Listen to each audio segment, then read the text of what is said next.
नमस्कार। मैं हूं अंजू पंकज। बहुत बहुत स्वागत है आप सबका। औरों को नसीहत, खुद मियां फजीहत, ये कहावत दिल्ली के पूर्व सीएम अरविंद केजरीवाल पर बिल्कुल सटीक बैठती है। अब आप देखिए, वो रविवार को डोडा पहुंचे हुए थे। डोडा में उन्होंने एक रैली की, क्योंकि डोडा से, जम्मू कश्मीर में डोडा से एकमात्र आम आदमी पार्टी के उम्मीदवार महराज मलिक चुनाव जीत गए हैं। उनकी जीत का जश्न मनाने के लिए आम आदमी पार्टी का पूरा कुनबा डोडा पहुंचा हुआ था। पंजाब के मुख्यमंत्री भगवंत मान, अरविंद केजरीवाल का लाडला विभव कुमार, जो कि अब एडवाइजर बन गए हैं भगवंत मान सरकार के, वो संजय सिंह, ये सब के सब डोडा पहुंचे हुए थे।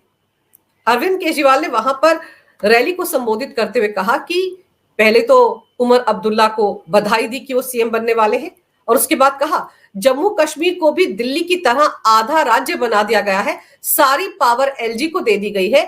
मैं उमर अब्दुल्ला को कहना चाहूंगा कि काम करने में कोई अड़चन आए तो मुझसे पूछ लेना, मुझे दिल्ली चलानी आती है। अरविंद केजरीवाल ये कह रहे हैं कि अगर दिक्कत आए उमर अब्दुल्ला को जम्मू कश्मीर में सरकार चलाने में, तो वो अरविंद केजरीवाल से टिप्स ले सकते हैं।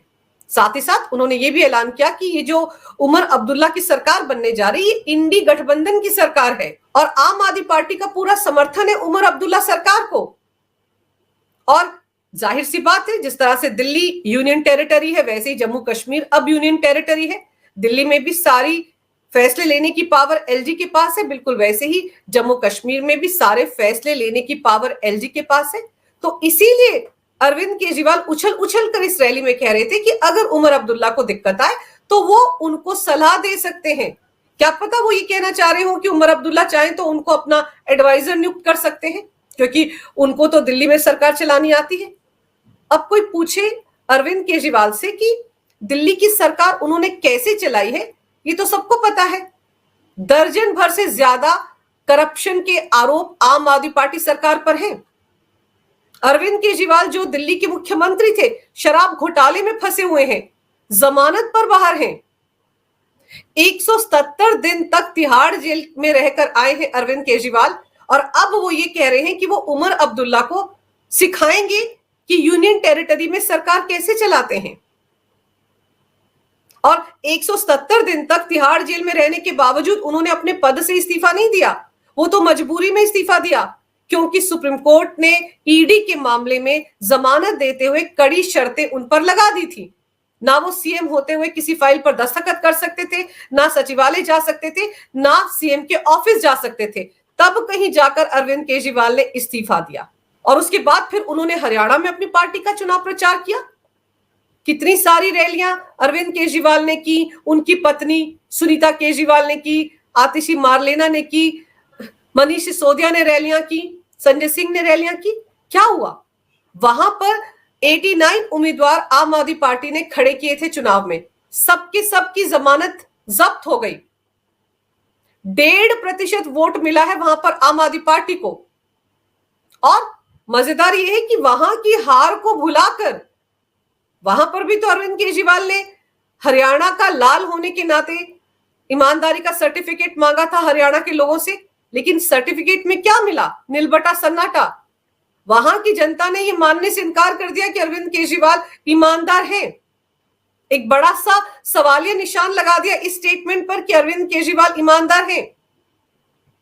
वहां का गम भुलाकर अरविंद केजरीवाल पंजाब सरकार के चार्टर्ड विमान में सवार होकर डोडा पहुंच गए और टिप्स दे रहे थे उमर अब्दुल्ला को। लेकिन फिर आम आदमी पार्टी में मजेदार यह है कि स्वाति मालीवाल, जो आम आदमी पार्टी की राज्यसभा सांसद है, वो अरविंद केजरीवाल के खिलाफ लगातार मोर्चा खोले हुए हैं। उन्होंने रविवार को एक तो ये वीडियो शेयर किया, ये वीडियो डोडा का ही है। अरविंद केजरीवाल जिस विमान से उतर रहे हैं वो पंजाब सरकार का है। साथ ही साथ इस वीडियो में आपको विभव कुमार भी नजर आ जाएगा, जो कि अब एडवाइजर है भगवंत मान सरकार का।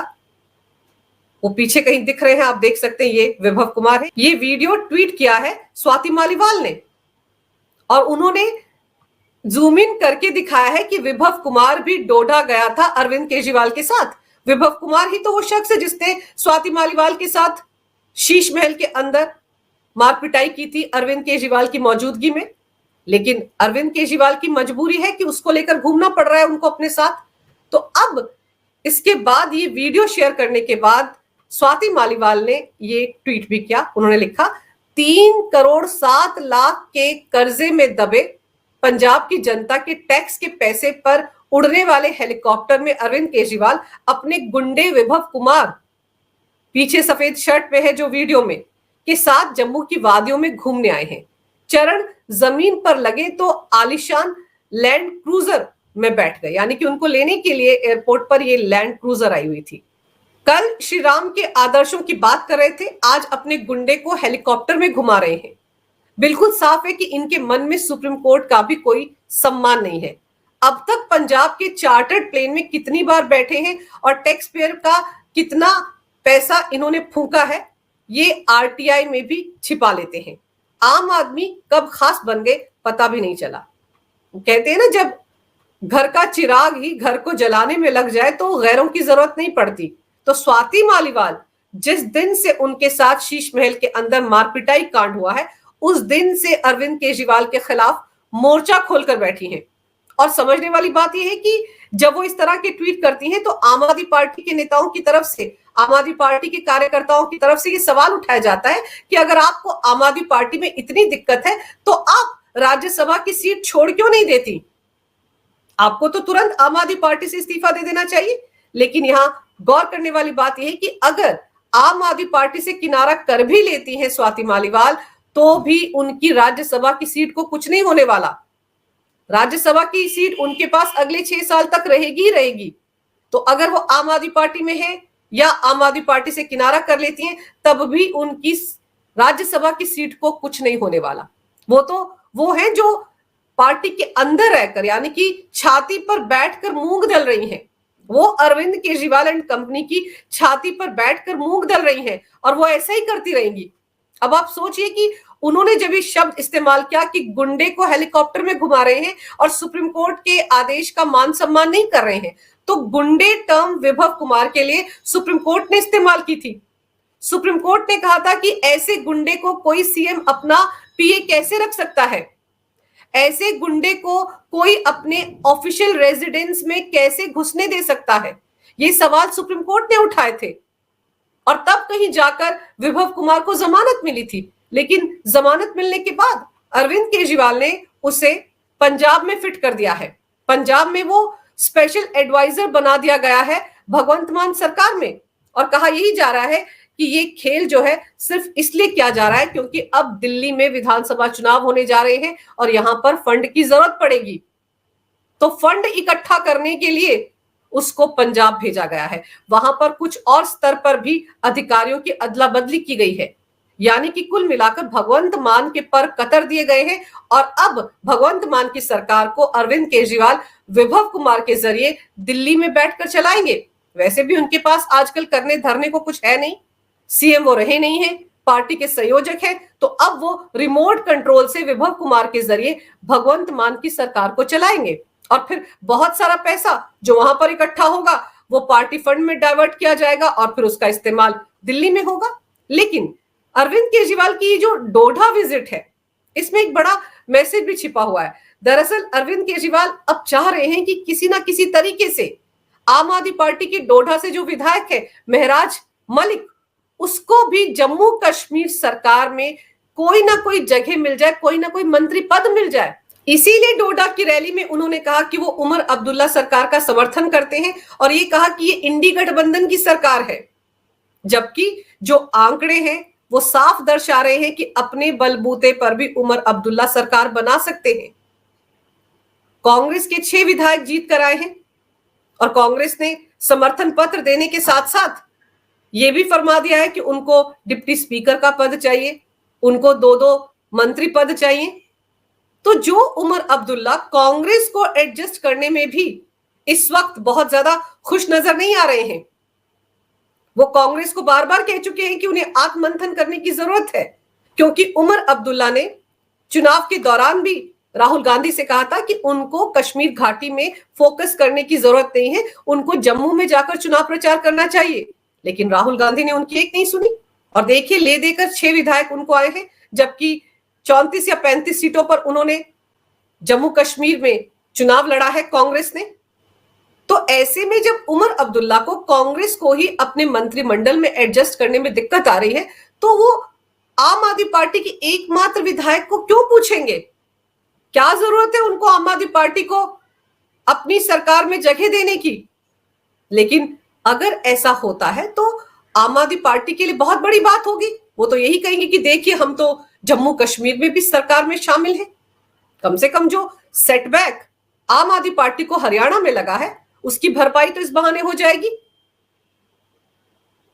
जमानत जब्त हो गई सारी सीटों पर हरियाणा में आम आदमी पार्टी की, लेकिन उसकी कहीं कोई चर्चा नहीं हो रही है, या यूं कहा जाए कि आम आदमी पार्टी के नेता उसकी चर्चा होने ही नहीं दे रहे हैं।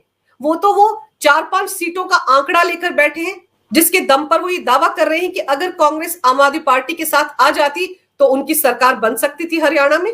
यही आंकड़ा आम आदमी पार्टी की तरफ से पेश किया जा रहा है और सारा का सारा ठीकरा कांग्रेस पर फोड़ा जा रहा है, जबकि आम आदमी पार्टी ये आरोप लगाते वक्त ये भूल रही है कि कांग्रेस ने हरियाणा में 37 सीटें जीती हैं। ऐसा नहीं है कि उनका पूरा सुपड़ा साफ हो गया हो, 37 सीटें उनको आई हैं।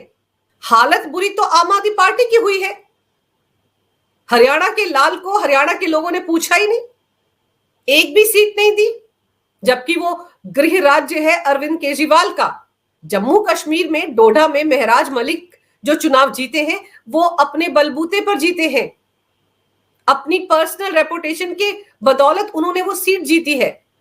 लेकिन अब सीट जीत गए हैं तो बल्ले बल्ले करने के लिए अरविंद केजरीवाल वहां पहुंच गए हैं। लेकिन इस एक सीट की खुशी में वो 89 सीट्स पर जो उनकी जमानत जब्त हुई है उसके दर्द को छिपाने की कोशिश कर रहे हैं। और फिर आप ये देखिए कि जब से हरियाणा के नतीजे सामने आए हैं उसके बाद से कांग्रेस के अंदर घमासान मचा हुआ है, कांग्रेस के इकोसिस्टम के अंदर घमासान मचा हुआ है। ये सवाल उठ रहे हैं कि क्या भूपेंद्र हुड्डा ने ग्राउंड रियलिटी जो थी वो आला कमान से छिपाई। फिर जो कांग्रेस इकोसिस्टम है, कांग्रेस के पत्रकार है, यूट्यूबर्स है, जिन्होंने पूरा माहौल बनाया सोशल मीडिया पर कि कांग्रेस विधानसभा चुनाव हरियाणा में जीत रही है, बस जीत रही है। कैसे जीत रही है, क्यों जीत रही है, इसका आंकलन करने की कोशिश उन्होंने नहीं की। लेकिन कांग्रेस चुनाव जीत रही है, ये राग लगातार अलापा। योगेंद्र यादव जो भारत जोड़ो तोड़ो यात्रा में राहुल गांधी के साथ घूम रहे थे, उन्होंने यहां तक कहा कि कांग्रेस की हवा नहीं चल रही है, आंधी भी नहीं चल रही है, बल्कि सुनामी आने वाली है, यानी कि कांग्रेस की सरकार हर हाल में बनेगी। लेकिन फिर क्या हुआ, कांग्रेस इकोसिस्टम ने भी सारा का सारा ठीकरा कांग्रेस के नेताओं पर फोड़ा, भूपेंद्र सिंह हुड्डा पर फोड़ा, कुमारी शैलजा पर फोड़ा, राहुल गांधी को कटघरे में खड़ा किया कि उन्होंने कुमारी शैलजा और भूपेंद्र हुड्डा के बीच में जो 36 का आंकड़ा चल रहा था उसको सुलझाने की कोशिश नहीं की। ग्राउंड रियलिटी समझ ही नहीं पाए राहुल गांधी। ये कौन कह रहा है? कांग्रेस का इकोसिस्टम, कांग्रेस के पत्रकार। यहां तक आरोप लगाए गए कि कांग्रेस के महासचिव केसी वेणुगोपाल ने अपनी महिला मित्रों को टिकट दिए, कास्टिंग काउच किया टिकट बंटवारे में।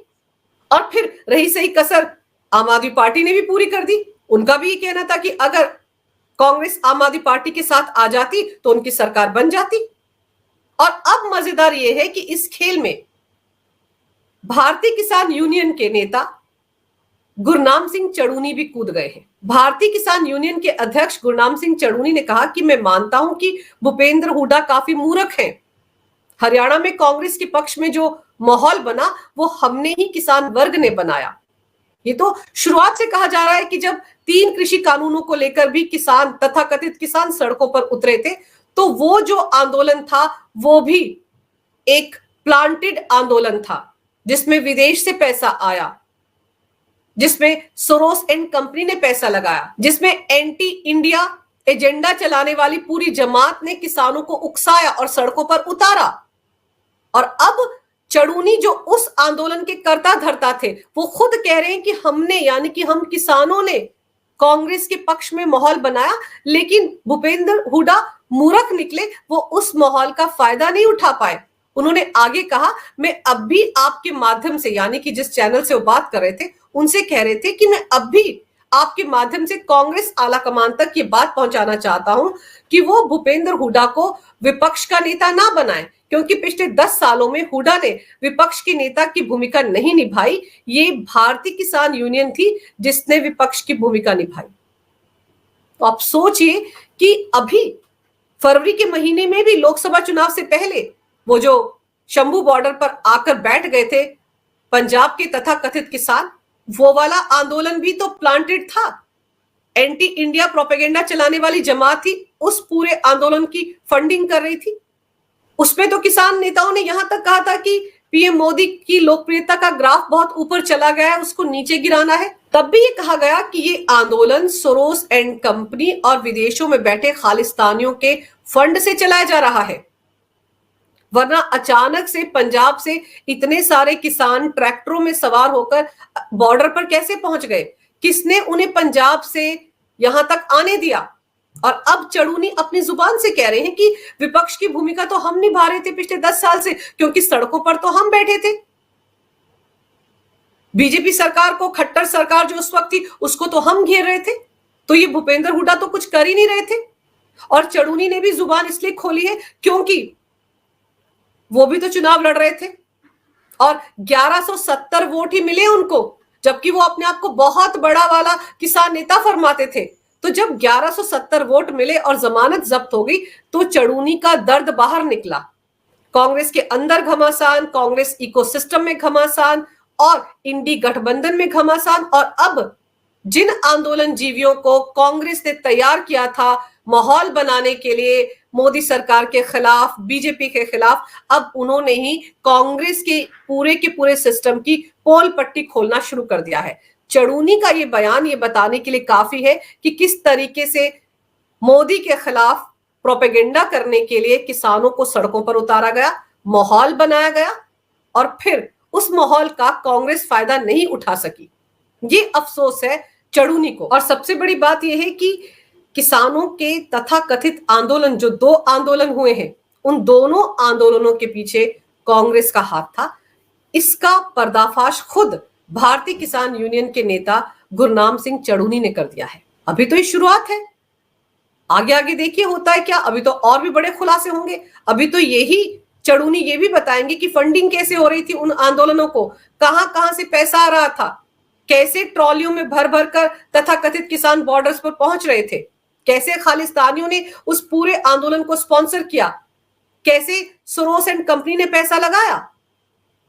अभी तो ये शुरुआत है, अभी तो इसको लेकर और भी कई बड़े खुलासे होंगे। अगर आपको ये वीडियो अच्छा लगे तो कृपया इसे लाइक करें, शेयर करें। अगर आप पहली बार मेरे चैनल पर आए हैं तो कृपया मेरे चैनल को सब्सक्राइब करना ना भूलें। मेरे चैनल को अपना पूरा समर्थन दें। ये वीडियो देखने के लिए बहुत बहुत धन्यवाद। नमस्कार।